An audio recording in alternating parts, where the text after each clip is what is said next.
교훈을 받을 것이니 내 자녀에게는 큰 평안이 있을 것이며 너희 공유로 설 것이며 학대가 내게서 멀어질 것인즉 내가 두려워하지 아니할 것이며 공포도 내게 가까이 하지 못할 것이라.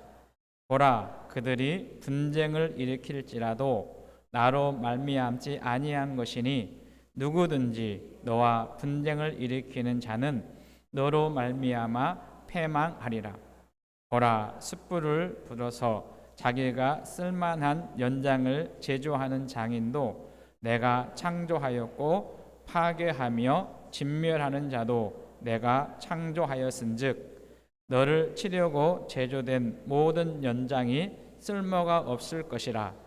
일어나 너를 대적하여 송사하는 모든 혀는 내게 정죄를 당하리니 이는 여호와의 종들의 기업이요 이는 그들이 내게서 얻은 공의의 나라 여호와의 말씀이니라.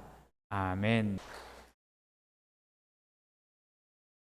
우리 좌우 옆에 계신 분들하고 같이 인사 나누겠습니다. 따뜻한 마음과 사랑을 담아서 좌우 옆에 계신 분 인사 나눌까요? 사랑합니다. 사랑합니다. 사랑합니다. 오늘은 어린이 주일이에요. 그래서 조금 어린이들한테는 미안한 마음이 있지만 자리에서 한번 일어나 보실래요? 어린이들은 자리에서 일어나 주세요. 초등학생 뒤에 우리 박수로 축복하겠습니다. 축하해요. 앉아주세요. 이따 선물 드릴게요.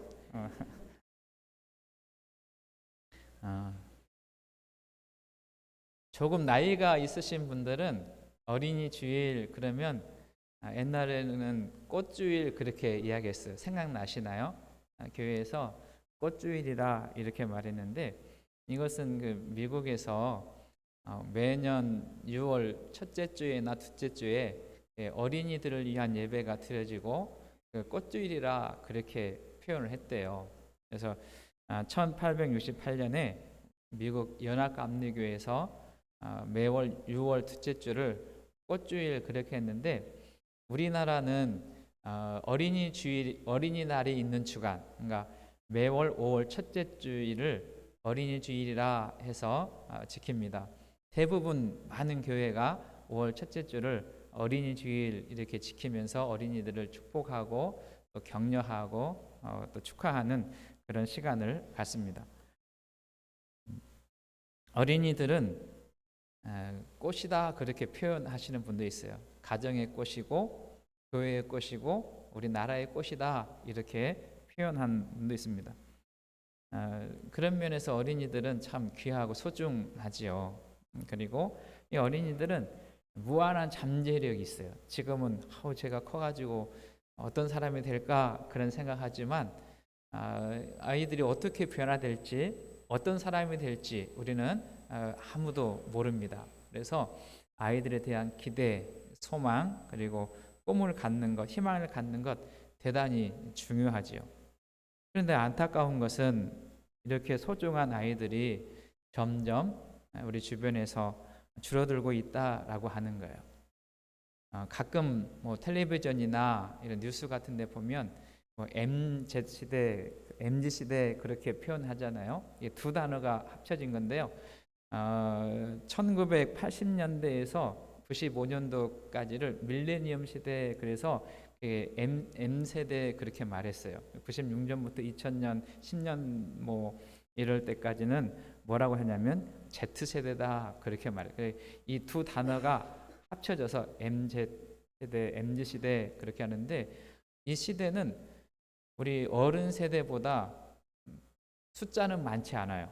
숫자는 많지 않지만 이 사람들이 만들어내는 소비 성향 또는 문화 이런 것들이 아주 극대하기 때문에 요 사람들에게 초점을 맞춰서 제품을 만들고 어떠한 문화를 만들어내면 큰 수입이 창출되는 그러한 것입니다. 그래서 MZ세대다 그렇게 표현하는데요.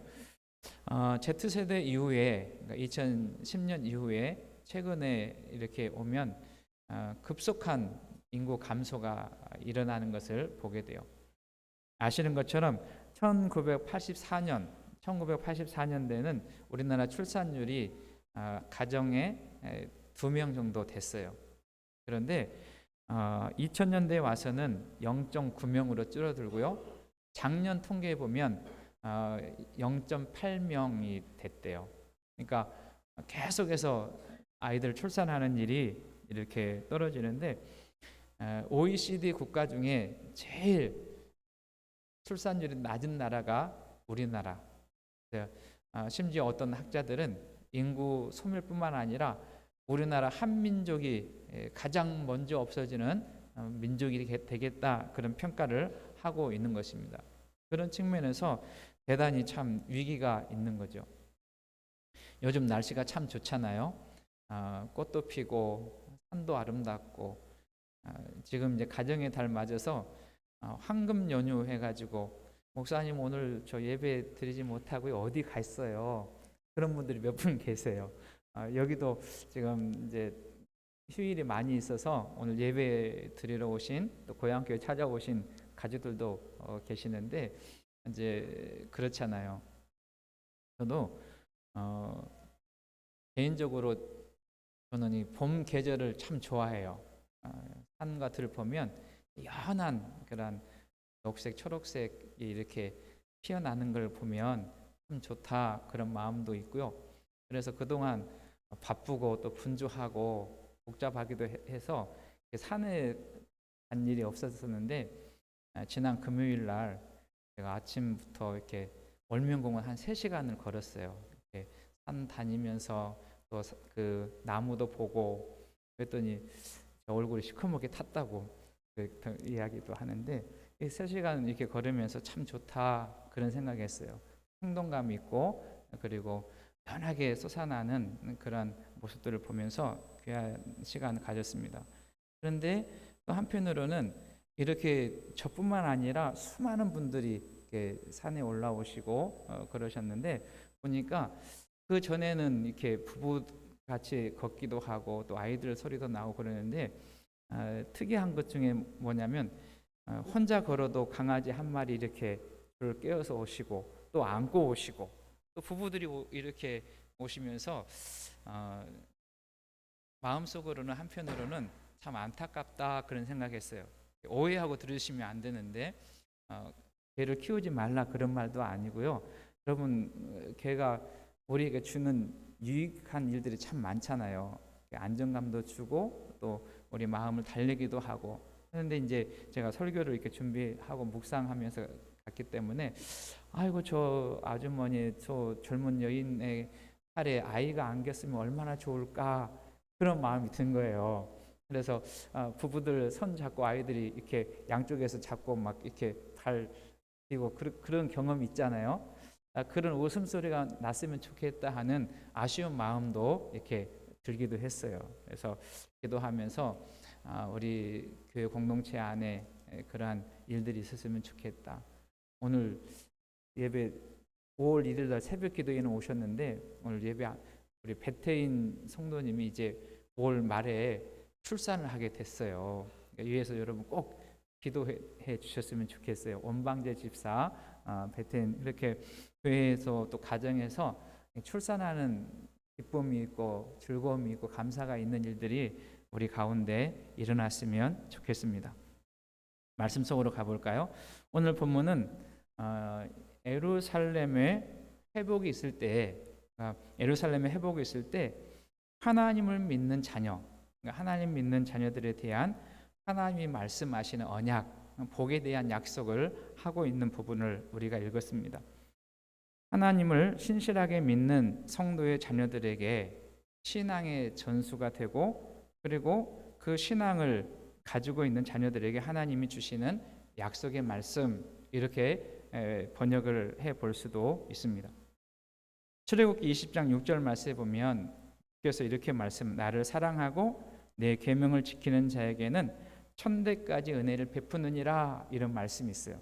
그럼 생각나시죠? 그러니까 하나님을 사랑하고 하나님의 말씀을 지키는 사람들, 천대라고 하는 것은 이렇게 1대, 2대, 3대 그런 게 아니라 하나님께 영원히 지키시고 돌보아 주시고 은혜를 베푸신다, 그런 말씀이에요. 저는 이 말씀이 우리들 가정 가운데도 일어나는 역사가 있기를, 또 우리 교우들의 삶 속에서도 이런 하나님의 은혜가 있기를 주의 이름으로 축복합니다. 그러니까 신실한 하나님의 자녀들에게 주신 하나님의 말씀, 어떤 말씀이고 어떤 위로의 말씀이고 복된 말씀이 있는가 오늘 간단하게 살펴보면서, 어린이 주일이지만 이 어린이들이, 우리 자녀들이 어떻게 하면 하나님의 은혜 안에 사랑 가운데 하나님의 역사를 경험하고 돌보심을 경험하며 살아갈 것인가에 대한 말씀을 묵상하는데요. 참 부담스러운 말씀이기도 하고 도전되는 말씀이기도 할 거예요. 그래서 조금 정신을 좀 바짝 차리시고 이 말씀을 통해서 하나님의 음성을 듣고 또 하나님께서 약속하신 그 언약의 말씀이 우리 성도님들뿐만 아니라 후손의 후손까지도 전달되는 복이 있기를 축원합니다. 그러면 하나님의 말씀을 이게 보게 될 텐데, 하나님의 교훈을 받게 되는, 그러니까 하나님을 신뢰하고 하나님 믿는 자들에게, 자녀들에게 무엇이냐면 하나님의 교훈을 받는다, 그렇게 말씀하세요. 13절 말씀에 보면 이렇게 이야기합니다. 내 모든 자녀는 여호와의 교훈을 받을 것이니, 이렇게 말해요. 여기 교훈이라고 하는 말은 하나님의 말씀, 이렇게도 번역해 볼 수 있는 말씀인데요. 이 세상에는 크게 두 가지 교훈이, 여러 가지 교훈이 있지만 그냥 묶어서 생각해 보면 두 가지인데요. 하나는 뭐냐면 세상에서 경험하는, 세상에서 듣는 교훈, 이렇게 말할 수 있고, 다른 하나는 하나님의 교훈, 오늘 본문에서 말씀하신 것처럼 여호와의 말씀, 이렇게 표현해 볼 수 있어요. 이 세상의 교훈은 무엇이냐면 선생님으로부터, 또 부모로부터, 또 먼저 세상을 경험한 사람들로부터 얻는 교훈, 참 중요하지요. 이런 교훈을 우리가 받고 살아가면 우리가 살아가는 길이 조금 더 편하고 조금 더 안전하고 좀 더 바른 그런 길을 걸어갈 수 있어요. 그래서 우리 기도하실 때 우리 자녀들이 정말 바른 교훈을 말해주는 선생님을 만날 수 있게 해달라, 그런 기도도 필요한 것 같습니다. 이게 중요하죠.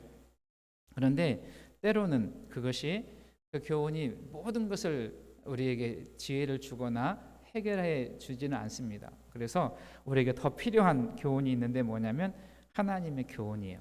하나님의 말씀, 하나님께서 우리에게 주신 교훈이 필요합니다.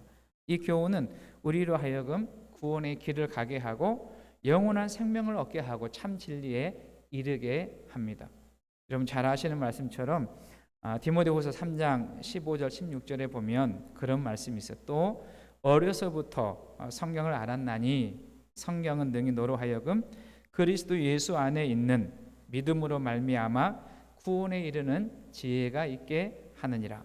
모든 성경은 하나님의 감동으로 된 것으로 교훈과 책망과 바르게 함과 의로 교육하기에 유익하니 이는 하나님의 사람으로 온전하게 하며 모든 선한 일을 행할 능력을 갖추게 하려 함이라, 이렇게 말해요. 그러니까 하나님이 주신 교훈은 우리로 하여금 생명을 얻을 뿐만 아니라 모든 선한 일에 온전한 삶을 살게 하시는 능력 있게 한다, 그런 말씀이에요.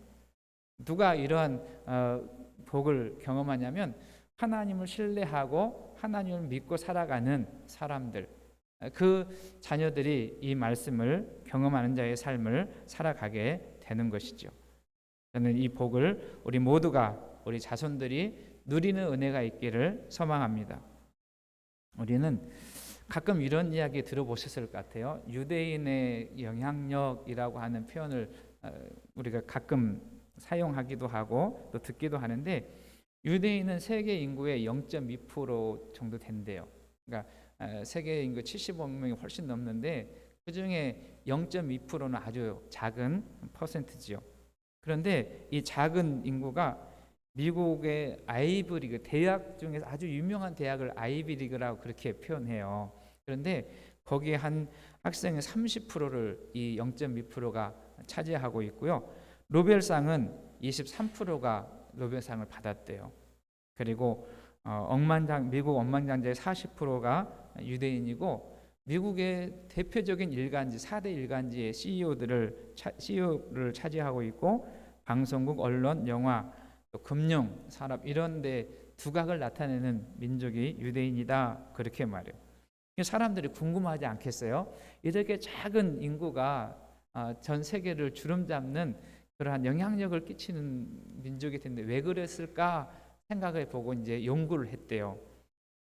그 중에 하나가 핀란드 헬싱키 대학에서 세계 185개국에 있는 나라 민족 사람들의 IQ를 조사했어요. 1등 갔을 것 같다 그런 생각 들지 않으세요? 놀랍게도요 2등은 어디냐면 우리나라래요. 우리나라 사람 참 똑똑해요. 그러지 않나요? 2등은 우리나라인데 106 IQ가. 그런데 이 유대인은 그럼 몇 등 갔을까 보니까 95로 IQ 95로 세계 26위였대요. 그러니까 이 IQ로 생각해 보면 그게 똑똑하지 않고 그런 영향력을 가질 수 없는데 그러면 도대체 이 민족이 어떻게 이렇게 영향력 있는 민족이 됐을까 또 연구를 했어요. 그런데 연구한 결과 어떤 결론을 냈냐면 이 민족이 이렇게 된 것은 성경 때문이다 이렇게 결론을 냈어요. 뭐 때문이라고요? 성경 때문이라. 또 조사를 했어요. 왜 그런가 그렇게 보니까 이 유대인들은 어렸을 때부터 모세 오경을 토라 율법 그렇게 말하거든요. 어렸을 때부터 이 토라 율법을 외우는 것이 과제라는 거예요. 우리는 그러지 않지만 옛날 생각해 보면 어르신들이 옛날 이야기 참 많이 해주셨어요. 자녀들한테 모아놓고 지금은 핵가족 되어가지고 다 흩어져서 옛날 이야기, 조상들의 살아온 이야기, 삶의 이야기를 잘 해줄 기회가 없잖아요. 근데 이 사람들은 옛날 모세 오경의 이야기는 뭐냐면 하나님의 이야기예요. 하나님이 어떻게 하셨나, 하나님이 우리 믿음의 조상들에게 어떤 일을 하셨나, 어떻게 이 민족을 구해놓은 그 이야기잖아요. 그것을 어렸을부터 외우고 그것을 습관화시켰다 그런 이제 보고를 했어요. 그래서 성경 때문이다 그렇게 표현했습니다. 유대인의 교육 가운데 핵심이 되는 걸 세 가지로 꼽을 수 있어요. 하나는 뭐냐면 세대 통합 교육. 무슨 교육이라고요? 세대 통합 교육. 그러니까 세대를 나누지 않고 부모와 자녀. 그래서 저희 교회도 가능하면 부모와 함께 자녀들이 한 공간에서 예배 드렸으면 좋겠다. 그러면 조금 소란하기도 하고 소음이 있기도 하지만 그게 좋은 거예요. 그래서 요즘에 보게 되면 대형 교회들도 부모와 함께 하는 예배 시간을 이렇게 갖는 교회들이 많이 늘어나고 있어요. 왜 그럴까요? 어린아이들은 어른 말을 잘 못 듣는다 그걸 충분히 이해할 수 있지만 계속해서 성경 말씀을 듣고 그 말씀을 이렇게 접하게 되면 나중에 되면 그게 자기도 모르게 자기 입술로 고백되어지는. 제가 오늘 어제 저녁에 교회 와가지고 찬양을 이렇게 부르는데 저희 혼자 제가 할아버지예요. 저희 아이들은 아직 그 자녀를 낳지는 않았는데 제 남동생이 저보다 아이를 빨리 낳아가지고 반주하는 청년이 제 조카거든요. 근데 그 조카 손주 애들이 와가지고 제가 여기 부르는데 찬양을 하는데요. 애들이 따라하더라고요. 그러니까 왜 그런가 가만히 생각해 보니까 계속 우리 교회에서 예배 시간에 부른 찬양이니까 제가 부르니까 뒤에 따라오면서 그 찬양을 불러요.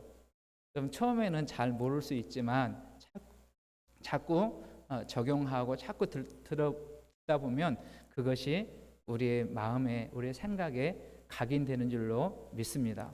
그래서 저는 우리 교회가 아이들에게 그런 말씀을 교육을 좀 가르치는 세대가 됐으면 좋겠다. 그래서 여러분 교회 오실 때에도 혼자 오지 마시고 자녀들 또 후손을 함께 예배하는 그런 시간들을 가졌으면 좋겠어요. 그것이 세대가 통합되는 단절되지 않고 그런 거예요. 두 번째는 자립교육. 어렸을 때 이 사람들은 13살부터 성인식을 하고 그리고 통곡의 벽에서 민족의 아픔을 체험하게 만들고 키부츠라고 하는 공동 그 농장에 가서 일하게 하면서 자립할 수 있는 힘을 길러주는, 다는 그러지 않지만 우리나라는 자립하는 경우도 많이 있지만 또 때로는 자녀들이 30이 돼도 40이 돼도 부모 곁에서 자립하지 못하는 그런 안타까운 일들도 가끔 발생하기는 하지만, 하여튼 어렸을 때부터 이런 훈련들을 좀 해야 된다는 거예요. 그 다음에 또 하나는 회당에서의 공부. 회당이라고 하는 것은 이렇게 작은 가정이 한 10가정 정도 모이게 되면 회당을 만드는, 특별히 유대인들은 흩어지면 그곳에서 제일 먼저 하는 것이 뭐냐면 회당을 만들어서 거기서 만나서 교육하고 가르치고 공부하는 그런 일이 있대요. 근데 그 회당 교육에 그 보게 되면 오전에는 성경을 배우고 오후에는 일반 공부를 하고, 참 지혜로운 일이다 그런 생각을 해요. 제가 설교 준비하면서 한 청년을 생각했어요. 지금은 이제 목사가 됐는데 김수영이라고 하는 친구가 있는데 저한테 삼촌이라고 불러요. 왜 삼촌이라고 부르냐면 광주교회 개척할 때 제가 거기 멤버였거든요. 근데 거기서 태어난 아기예요. 그래가지고 보니까 삼촌이니까 삼촌이라 부르는데, 제가 군고를 졸업했어요. 군고를 졸업했는데 예일대를 공부를 하고 하버드를 공부해서 목사가 됐어요. 누구냐면 김천일 목사님, 장미선 목사님의 아들이에요. 근데 이 아이를 생각한 이유는 고등학교 군고 앞에 그 교회가 목양교회라고 하는, 지금도 교회 있는데, 그러니까 공부가 시작되기 전에 뭐냐면 이른 새벽에 가가지고 교회에 달려가서 기도하고 꼭 성경을 읽고 그리고 학교에 와가지고 이제 학과 공부를 한 거예요. 지금도 그 이야기가 저한테는 생각이 되는데, 다 같이 그런 방법을 하는 것 아닐 수 있지만 적어도 우리 자녀들에게는 하나님 말씀을 우선순위로 두는 것, 그것이 그의 삶을 이끌어가고 복된 삶이 되지 않겠나 그런 생각을 해봅니다. 그래서 이 회당에서 하는 이 공부는 대단히 중요해요. 그래서 성경 공부도 하고 일반 공부도 하지만 또 민족 그 자긍심을 심어주는 그러한 공부도 있습니다. 이런 것을 통틀어서 하나의 표현을 해본다면 무엇이냐면 신앙유산. 같이 한번 할까요? 신앙유산. 저는 우리 교회 속해 있는 성도님들이 오고 오는 세대에 신앙을 유산으로 물려주는 은혜가 있기를 소망합니다. 그냥 되지 않아요. 그냥 되지 않지만 믿음을 가지고 기도하시면서 하나님 말씀을 가르치고 또 말씀대로 살아가는 그러한 모습을 살아가심으로 자녀들에게 아름다운 신앙의 유산을 물려주는 은혜가 있기를 소망합니다. 그것이 하나님을 신실하게 믿는 자녀들 주시는 첫 번째 하나님의 교훈의 약속의 말씀이요. 두 번째는 평안을 주시겠다 그렇게 말씀하세요. 뭘 준다고요? 평안을 주신다. 여러분 13절 하반절에 보면 이렇게 말해요. 내 자녀에게는 큰 평안이 있을 것이며. 우리 성도님들 자녀 가운데 큰 평안이 있기를 소망합니다. 여러분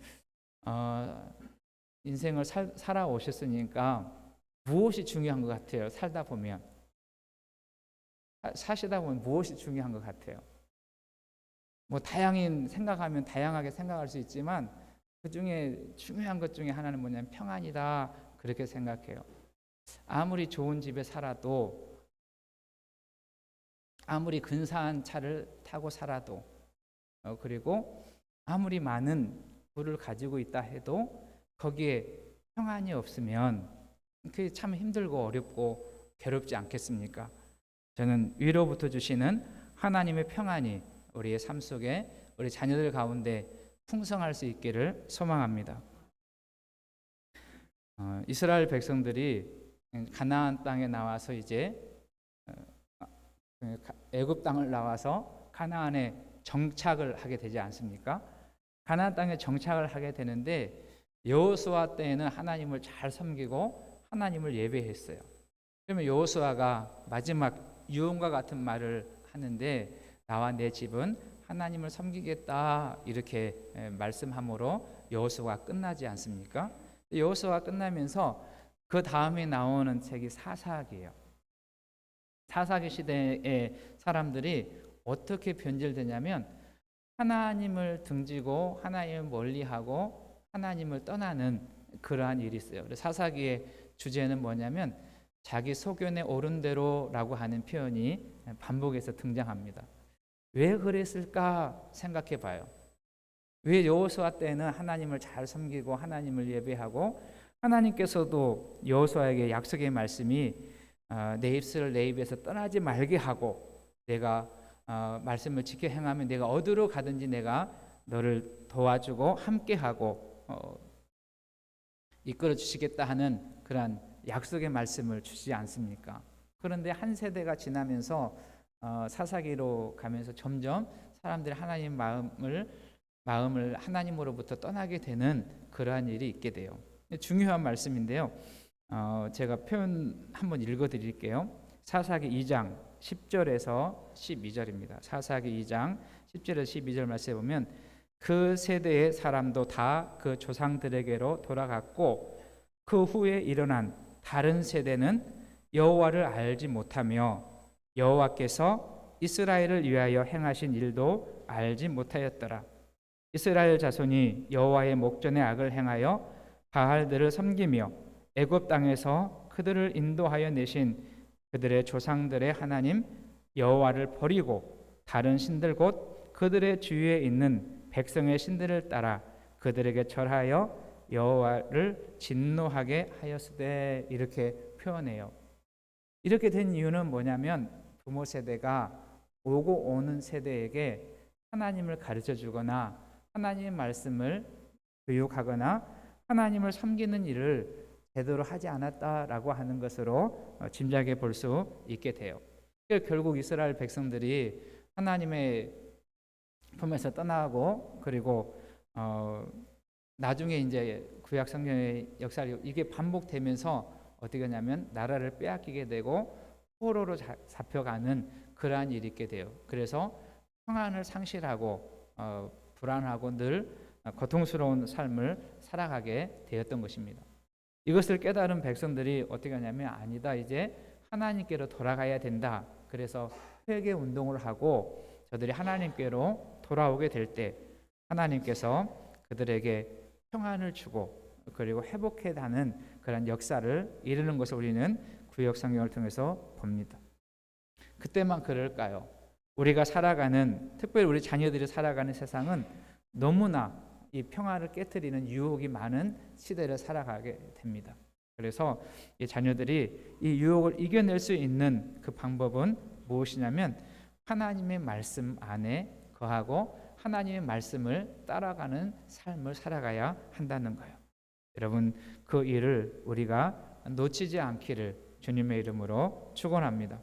또 하나 오늘 본문 말씀을 통해서 우리가 생각해 볼 수 있는 것은 뭐냐면 하나님은 하나님을 온전히 섬기며 예배하고 그리고 말씀을 따라가는 사람들에게 전쟁의 무기가 쓸모없게 해주신다 이렇게 말씀하세요. 여러분 다시 본문으로 돌아가세요. 17절 말씀을 우리 보겠습니다. 17절 말씀 17절 보면 너를 치려고 제조된 모든 연장이 너를 치려고 제조된 모든 연장은 전쟁 무기를 가리켜요. 그러니까 전쟁할 때 뭐 칼이나 창이나 방패나 이런 무기들이 있는데 이런 무기들이 쓸모없게 된다 이렇게 표현하게 되는 것입니다. 하나님을 신실하게 믿는 성도의 자녀 그리고 말씀으로 교육을 받은 사람들이 그 말씀을 살아가게 될 때 더 이상 전쟁이 필요 없는 여러분 이런 사회 이러한 세대가 얼마나 복되고 행복한 사회이겠습니까? 여러분 저는 우리나라에도 이런 전쟁의 무기가 필요 없는 그런 나라가 됐으면 좋겠어요. 그래서 함께 기도하고 이 나라가 바로 서기를 소망하는 우리 모두가 되었으면 좋겠습니다. 그러면 이제 그 이유를 설명을 해요. 조금 더 앞에서 가서 보면 어떻게 설명하냐면 14절 15절에 보면 너는 공의로 설 것이며 학대가 내게서 멀어질 것인즉 내가 두려워하지 아니할 것이며 공포도 내게 가까이 하지 못할 것이라. 보라 그들이 분쟁을 일으킬지라도 나로 말미암지 아니한 것이니 누구든지 너와 분쟁을 일으키는 자는 너로 말미암아 회망하리라. 이제 이렇게 말씀하죠. 신실한 하나님을 믿는 성도 그리고 그 자녀들에게 하나님의 말씀으로 교훈받는 그런 자녀가 학대에서 멀어지고 공포를 가까이 하지 않고 악인의 분쟁에서 벗어나게 된다라고 하는 그런 말씀이 여기에 기록되어 있는 거예요. 그래서 중요한 것은 무엇이냐면 오늘 어린이 주일이지만 어린이들도 중요하지만 그 부모 세대가 또 그 위의 세대가 어떻게 자녀들에게 신앙의 본을 보이고 또 신앙의 유산을 물려줘야 되느냐라고 하는 말씀인 거예요. 말씀을 정리합니다. 우리에게는 아직 기회가 남아 있어요. 다시 한번요. 우리에게는 아직 기회가 남아 있어요. 여러분 연세가 많이 있어가지고 나는 더 이상 아무런 희망이 없다 그렇게 생각하지 마시고요. 아직 우리에게는 기회가 남아 있다. 아직 우리 교회에게도 기회가 남아 있다. 이런 사실을 믿는 우리 모두가 되기를 소망합니다. 기독교 교육자로 유명하신 고 은중관 목사 제가 한번 말씀드린 기억이 있는데요. 이분은 어린이들 자녀들을 뭐라고 표현했냐면 우리 시대의 마지막 불꽃 이렇게 말했어요. 그러니까 자녀 세대는 우리 시대의 무엇이라고요? 마지막 불꽃. 제가 오늘 서두를 꽃에 대한 이야기로 이야기했잖아요. 어린이들이 꽃이다. 그런데 이 꽃 중에서 은중관 선생님은 뭐라고 말씀했냐면 마지막 불꽃이다. 이 불꽃이 시들어지기 전에 이 불꽃이 꺼지기 전에 우리들이 해야 될 부모 세대가 해야 될 일이 있는데 그게 무엇이냐면 하나님 중심의 삶을 살아낼 뿐만 아니라 우리 자녀들에게 오고 오는 후손들에게 하나님의 사람으로 살아가게 해야 될 그러한 책임이 있다라고 하는 거예요. 여러분 그 책임을 벗어버리지 않는 우리 모두가 되시기를 소망합니다. 힘들다고 어렵다고 포기하지 말고 신앙의 유산을 물려주는 복의 통로가 되는 우리 모두가 되시기를 소망합니다. 여러분 할머니 할아버지를 잘 생각하고 들으세요. 오해하지 마시고 이제 할머니 할아버지들이 이제 허리가 굽어지고 주름살이 늘어나는 거 어쩔 수 없는 거예요. 그런데 그것을 조금 늦춘다고 무슨 의미가 있을까? 앞으로 이제 뭐 저도 할머니 할아버지가 될 텐데 그 주름살이 늘어나고 허리가 좀 굽어지는 것을 좀 늦춘다고 해서 그게 어떤 의미가 있을까? 그런 생각을 해보면서 저는 우리 모든 성도님들이 또 부모 세대가 후손의 후손을 위해서 눈물로 기도하는 그런 시간이 있기를 소망합니다.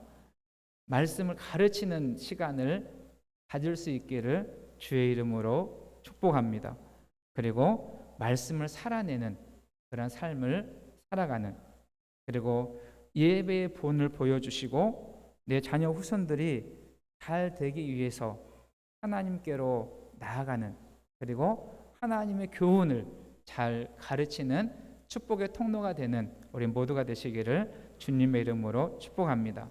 하나님은 그런 가치관을 가지고 그런 사고를 가지고 살아가는 사람들을 하나님께서 교훈하시고 평강을 주시고 그리고 책임져 주신다고 하는 약속의 말씀 굳게 붙드시고 우리 모두 그 길 힘들고 어렵다고 포기하지 말고 묵묵히 걸어가며 오고 오는 후손과 후손의 세대에 복을 유통하는 축복의 통로로 쓰임받는 우리 모두 될 수 있기를 주님의 이름으로 축원합니다. 주께서 도와주실 줄로 믿습니다.